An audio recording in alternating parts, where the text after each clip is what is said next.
Welcome to Beyond Speaking with Brian Lord, a podcast featuring deeper conversations with the world's top speakers. Hi, I'm Brian Lord, your host of the Beyond Speaking podcast. And today our guest is Kaihan Krippendorff, who is the author of several business strategy books and founder of the growth and strategy consulting firm Outthink.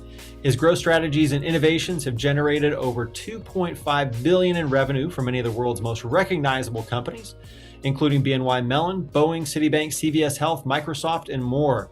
Kaihan, thank you so much for joining the Beyond Speaking podcast. Brian, thanks for having me here. It's a great pleasure.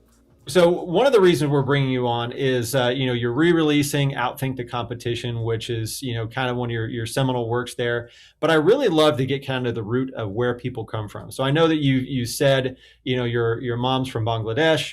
Your father's from Germany. You live in Connecticut, which is kind of its own world. How does that shape who you are and what perspective you bring to clients and events? Well, yeah, I think that I spent time in Bangladesh. I've spent time in Asia. I used to go to Germany in the summers and Christmas holidays. My wife is Latin. She's from Puerto Rico and Honduras, and we raised our kids speaking Spanish. So I think that kind of helps me kind of find cultural touchstones, touch points that's really helpful, right? So I think that people don't enjoy having an American come and talk to them about Google and Amazon, and to be able to really personalize it, and that I think is a big something I pride myself on, because I think that you want people to feel like they're talking to me from my side of the table, right? So that's what how I try to leverage that. So out of Bangladesh, Germany, Honduras, who has the best food?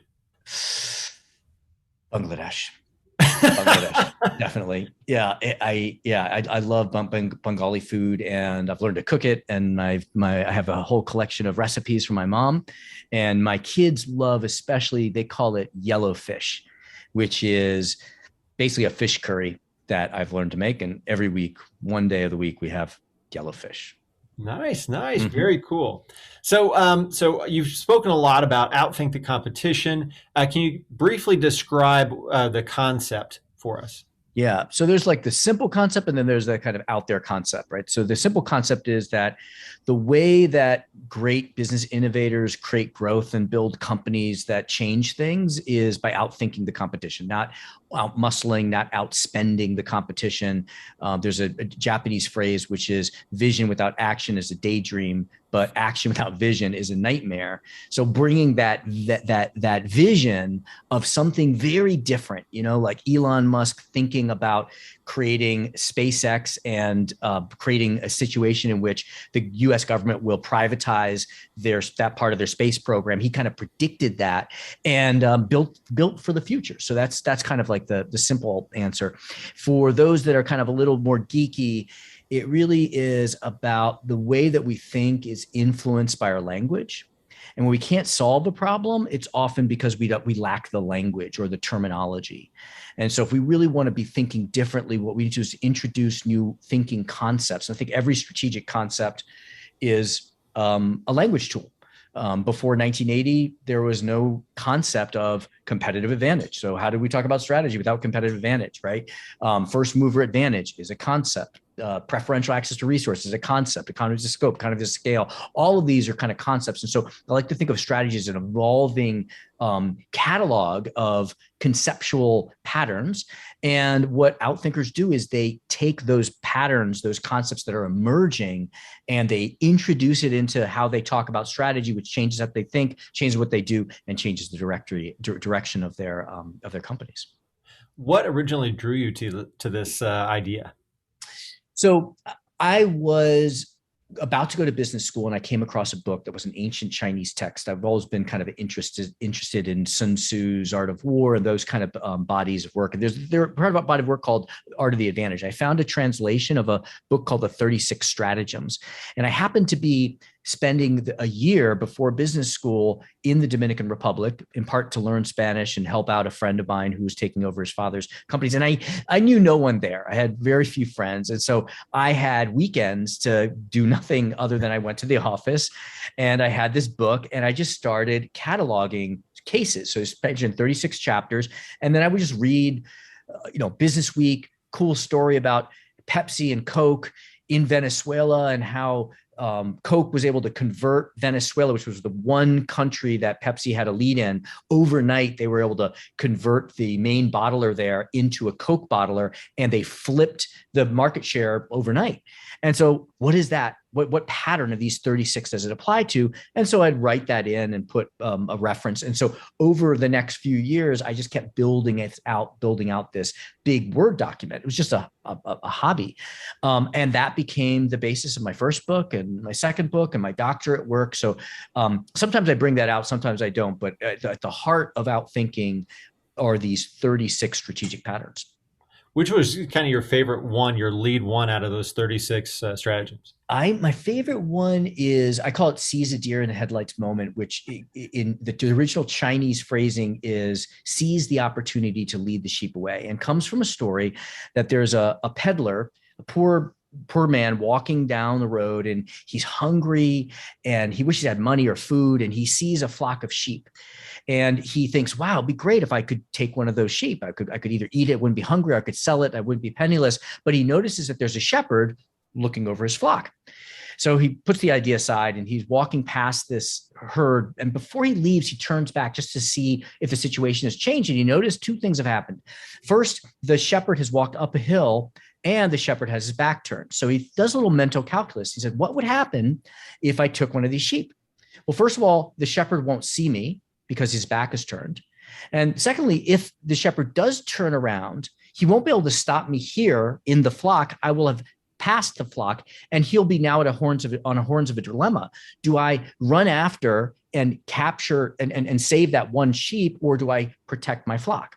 And so he says he's never going to stop me from stealing the sheep. So that's the concept. Now, what is that similar to? That's similar to Sony, was the number one brand of digital music and mobile music. They owned a record label, Columbia. They're number one MP3 producer, with the Walkman, the number one brand.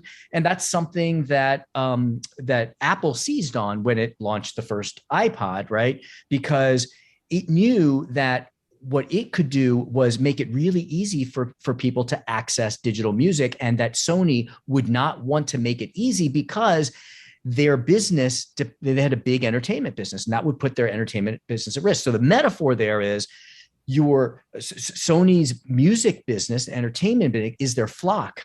Mm-hmm. And they won't go after protecting this, what they think is going to be a small opportunity, and put their flock at risk.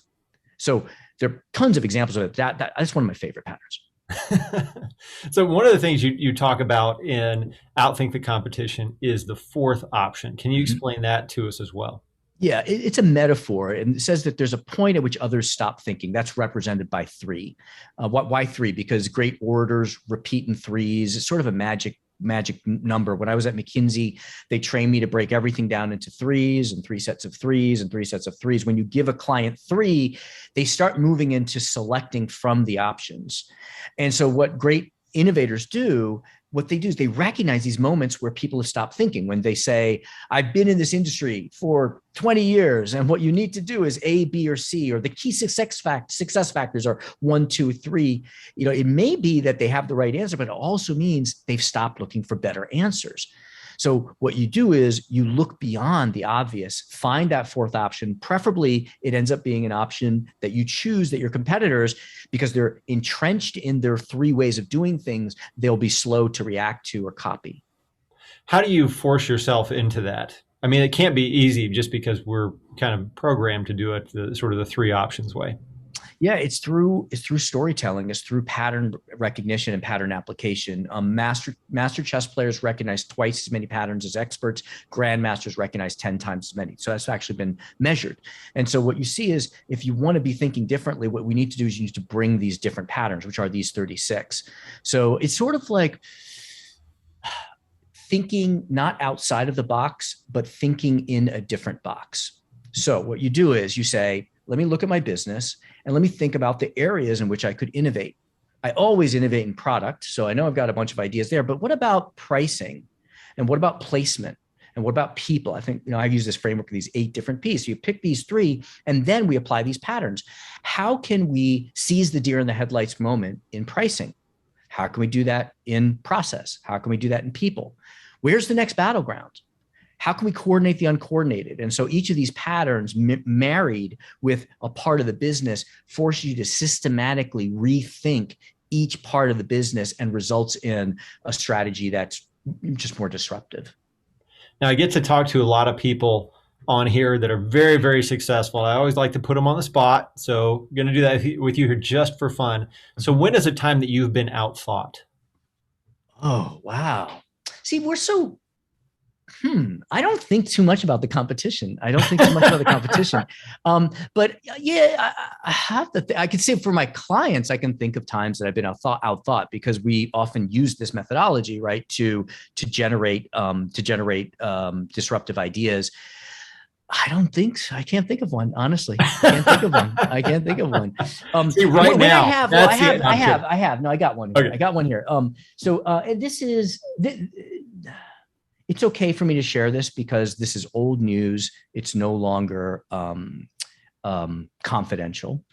But I was doing a session many, many, many years ago for a group at Microsoft. And this is a training program, not a strategy program, but we always work on a real life case just to make it, more useful. And Apple was about to launch this thing called the Slate. It ends up being called the iPad. And so the whole session was about how do we come up with a response to this new device that Apple's going to come up with. And we go through the whole process and they come up with all these ideas. And at the end of the day, they all agree there's nothing to do because the segment of the market, the tablet segment, is a very small segment of the PC market and is growing slowly. And by the way, Microsoft already has a tablet solution. In fact, you may know this, it was actually Steve Jobs's observation of the Microsoft tablet that encouraged him to create something that was just much better. So he was inspired by that. So at the end of the day, they said there's nothing to do. And so they didn't do anything. And then they were outthought. Wow. That's a good one. I did not know that one. Yeah. Are there any companies, flipping it here, are there any companies you feel represent well this idea of outthinking? Yeah, I think in my book, I cover lots of different well-known historical examples. I think you take any historical company that's successful, you could find a fourth option, whether that's Michael Dell selling computers directly to consumers, whether that is Walmart building stores in rural areas while everyone else is building them in cities. Tons of examples. Salesforce.com, the first to sell software as a service rather than installing on your hard drives. But two companies that I really like now, well, I'll share one with you that I really like right now, which is called Lemonade Insurance. So they went public last year. They went from 0 to $100 million in revenue in 3 years. Wow. And if we look across their business model, what we see is they do a number of things that are fourth options, that are things that their competitors, would laugh at and ignore.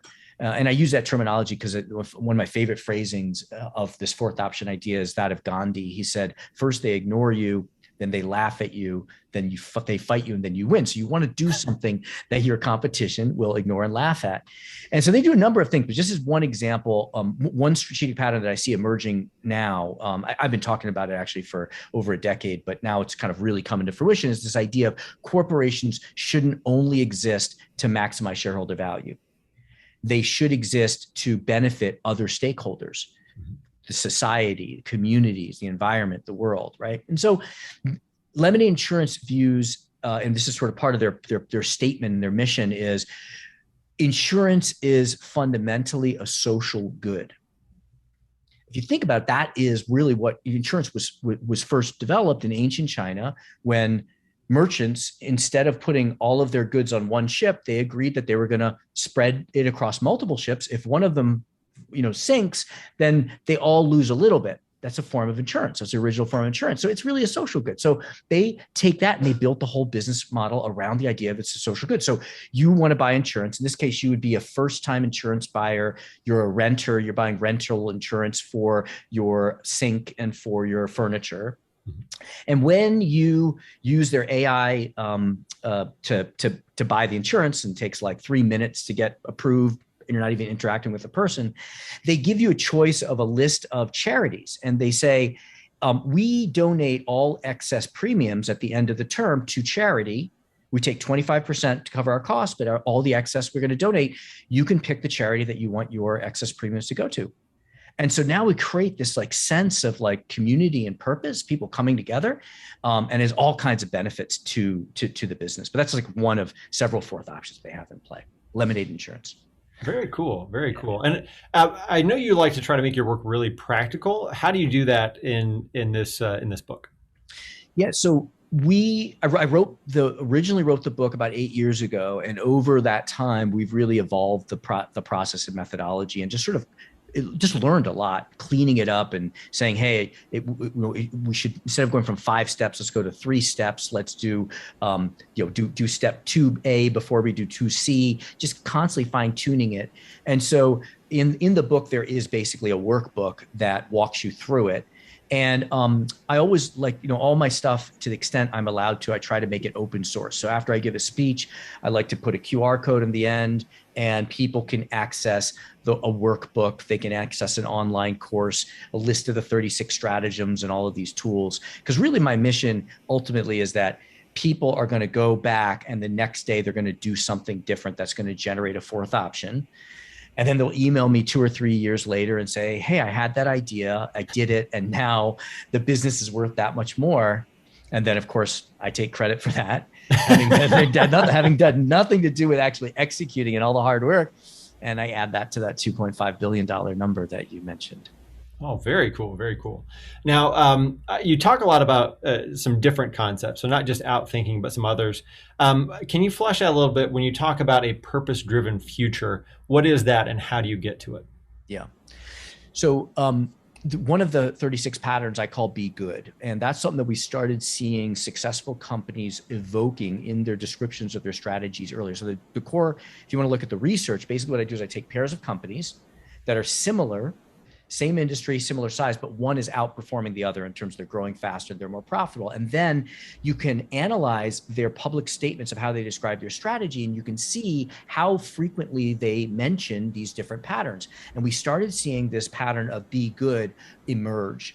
So my wife, until recently, she was a general counsel at MasterCard. She's left to be a general counsel of another company. And their chairman, when he joined, and their stock price has gone through the roof over the last 10 years, he really aligned them behind the idea that MasterCard is at its heart a force for good. And what he means by that is that it's not that we're a social enterprise. We are after capturing as much profit and creating as much value as we can for shareholders, but our success is when we reach a world beyond cash, because still the majority of transactions in the world are cash. So he said, we're going to basically convert cash transactions to digital transactions, capture our fair share of that. But by the way, a world beyond cash is a better world. Because if you think about it, in a world beyond cash, a drug dealer is not going to sell drugs to your child and have that not be traceable. A world beyond cash creates transparency. It creates accountability. And this is really something authentically that they pursue. This is not an advertising slogan. You as a consumer have never heard that term, but if you go to their offices, on the walls, you'll see world beyond cash. And what does that do? It engages employees, especially young millennial employees that want purpose. Entrepreneurs want to innovate on the MasterCard platform. Many of the payment innovations that we admire today are really built on MasterCard's rails. It helps with regulatory relations. And so what we're seeing is we're moving away from the idea that you have to choose. And I think it's also the CEO of the Business Roundtable, which is a collection of 100 CEOs of the largest US companies. 2 years ago, they came up with a statement, which was the purpose of a corporation. And what they said is, for decades, it's been that corporations should maximize shareholder value, but we believe that the only way to be sustainably successful is to put community and employees first. So this is kind of like a sea change. And if you really own that and really authentically, not just window dressing, but you authentically align your growth with doing good, then that's the best path to long-term profit. And I'll just say one more thing is a lot of companies will create a statement, right? Like by 2050, we will be carbon neutral. Or they'll advertise the good that the volunteering work that their employees are doing, which is all great. But I think you really want to look at, if you really believe it, you want to look at, does the way I make money, the way we make profits, does that align us with continually doing good? Or does that encourage us to do things bad? Because eventually your CEO is going to leave, your values are going to change, new leaders are going to come in, and your business model is going to naturally encourage bad behavior. So within that, you've got your company, you were just talking about the CEO driving sort of, may drive sort of things, but how do you build that great culture? I know you talk about specifically culture of innovation, but how do you develop that where it's not just the leaders coming with ideas or leaders creating culture, but within as well? Yeah, I think there's really there are 4 different drivers that you think of it as an interconnected system of 4 things. You have leadership, and leadership can espouse the culture, which is great. They need to recruit talent that believes in that culture and get rid of talent that doesn't buy into the culture. But if you have leadership saying, this is our culture, and talent that believes in the culture, if you put them under structures that will discourage, that's like incentive structures, what do we do with people who try and fail? Then eventually that gets that kind of cultural norms get broken. So you need to consider these 3, and the 4th one is culture, which you do that, of course, by messaging, by displaying, and I think really powerfully by telling stories that illustrate the kinds of behaviors that we want to see in people. Like 3M, for example, all the stories of 3M, the Post-it note, the guy's told, no, he goes in the basement, he builds it, and then told, yes, same thing with masking tape. Those stories tell your people what kind of behavior we ask of you. When your boss says no, go in the basement if you believe in this idea and go make it and then bring it out and prove your boss wrong. I love it. Proving your boss wrong. Great way to culture. Well, Kaihan, thank you so much for joining us here on the Beyond Speaking podcast. It's been great having you. It's great to be here. Thanks, Brian. So for those watching and listening, make sure to check out Kaihan Krippendorff on our premierspeakers.com and nationalspeakers.com. And make sure to subscribe, rate, and review. And for everyone here at Premier and National Speakers, thanks for joining us. Thank you for joining us for the Beyond Speaking podcast. Awesome. To learn more about today's guest, go to beyondspeak.com. Make sure to leave a review and subscribe wherever you listen.